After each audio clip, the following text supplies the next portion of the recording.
Hello friends, welcome to my channel. இன்றைக்கி நம்ம ஒரு ப்ளவுஸினுடைய ஸ்லீவ் எப்படி மாடல் தைக்கலான்றதை பற்றி நம்ம பார்க்கலாம்.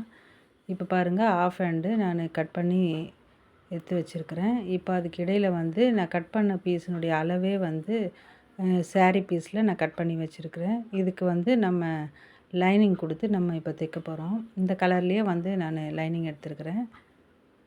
இப்போது இதை ஃபுல்லாக ஸ்டிச் பண்ணி அதை நான் திருப்பி அதுக்குள்ளே வச்சு நான் ஜாயின் பண்ண போகிறேன். அது எப்படி திருப்புறான்றதை பார்க்கலாம். இப்போ பாருங்கள், தைச்சி வச்சுருக்கிறேன். இது ஃபுல்லாக நம்ம லைனிங்கும் அந்த ப்ளவுஸ் பீஸும் நம்ம ஜாயின் பண்ணி எடுத்துகிட்டு அதை நான் ஃபுல்லாக கட் பண்ணி எடுத்துடுறேன். அதே போல் அடுத்த பீஸுக்கும் கட் பண்ணி எடுத்துடலாம். இப்போ இது ஃபுல்லாக நம்ம ரெடி பண்ணி எடுத்துகிட்டு 2 ஸ்லீவுக்கு நான் ரெடி பண்ணி வச்சுருக்கிறேன். இப்போ இந்த சென்டர் பாயிண்ட்டு நான் கரெக்டாக மடித்து அதை நான் கட் பண்ணிடலாம். இப்போ நான் தர்மாக்கோல் பாலில் இந்த புல்டி டிசைன் செஞ்சு வச்சுருக்கிறேன்.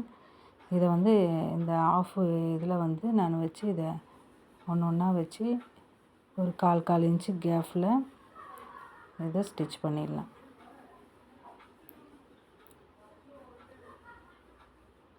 ஃபுல்லாக இதை நம்ம தைச்சி எடுத்துடலாம். ஒரு 6 7 இந்த தர்மாக்கோல் பாலில் ஒரு ஸ்லீவுக்கும் அவ்வளோதான் வரும். அது ஆஃப்ன்றதுனால ஃபுல் ஸ்லீவுன்னா இன்னும் அதிகமாக நம்ம வச்சு தைச்சிக்கலாம்.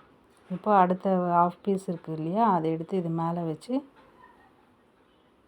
அப்படியே நம்ம ஒரு ஸ்டிச் போட்டு எடுத்துடலாம். அந்த பால் மேலே தையல் போகாமல் அந்த தையல் மேலேயே தையல் போட்டு நம்ம பொறுமையாக அதை கரெக்ட் பண்ணி ஏற்றம் இறக்கம் இல்லாமல் கரெக்ட் பண்ணி நம்ம தைச்சி எடுத்துக்கணும்.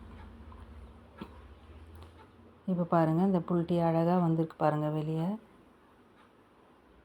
இதே போல் நான் 2 ஸ்லீவுக்கு ரெடி பண்ணி வச்சுருக்கிறேன். இப்போ பாருங்கள், இப்போது இதை எப்படி நம்ம ஜாயின் பண்ணலான்றதை பற்றி பார்க்கலாம். இப்போ இந்த ஒரு பீஸை நான் எடுத்துருக்கிறேன். இது மேலே இந்த தைச்சி வச்சுருக்க ஸ்லீவை மேலே அப்படியே வச்சு இதை கரெக்ட் பண்ணி அப்படியே நம்ம ரவுண்டாக ஸ்டிச் பண்ணி எடுத்துடணும். சென்டர் பார்த்து கரெக்ட் பண்ணி பாருங்கள், 2 ஸ்லீவும் நான் ரெடி பண்ணிட்டேன். இதுக்கு லேஸ் கொடுத்து நான் தைச்சி உங்களுக்கு காட்டுறேன். பாருங்கள், எவ்வளோ அழகாக வந்திருக்கு பாருங்கள். நான் ப்ளவுஸு முடிச்சிட்டேன். இது பேக் நெக்கு, அதுக்கு நாட்டு வச்சு காப்பர்லேயே நாட்டு வச்சு வச்சுருக்கிறேன். ஸ்லீவ் பாருங்கள், நான் இது சுற்றிலும் நான் ஒரு லேஸ் நேவி ப்ளூவில் கொடுத்துருக்குறேன். எவ்வளோ அழகாக வந்திருக்கு பாருங்கள். இந்த வீடியோ உங்களுக்கு பிடிச்சிருந்தா லைக் பண்ணுங்கள், கமெண்ட் பண்ணுங்கள், சப்ஸ்கிரைப் பண்ணாதவங்க சப்ஸ்கிரைப் பண்ணுங்கள். தேங்க்யூ.